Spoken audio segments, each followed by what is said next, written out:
25 uždavinukas, toks sportinis, sakyčiau. Lenktynėse ruošiasi dalyvauti 5 bėgikai.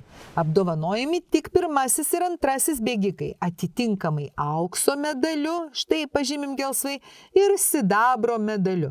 Tik pirma ir antra vieta yra apdovanojami. Klausia, kiek galimybių yra bėgikams pasiskirstyti šiuos medalius? Pirmą vietą turbūt nori laimėti visi bėgikai.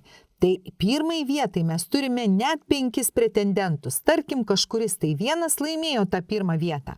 Štai mes rinkomės iš 5 pretendentų, 5 buvo galimybės ir vienas kažkuris tai iš tų pretendentų jau tą pirmą vietą mums laimėjo.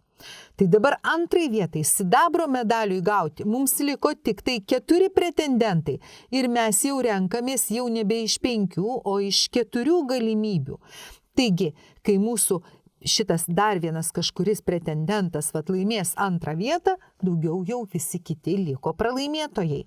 Iš viso mes turime 5 x 4, 20 galimybių paskirstyti aukso ir sidabro medalius. Uždavinukas baigtas.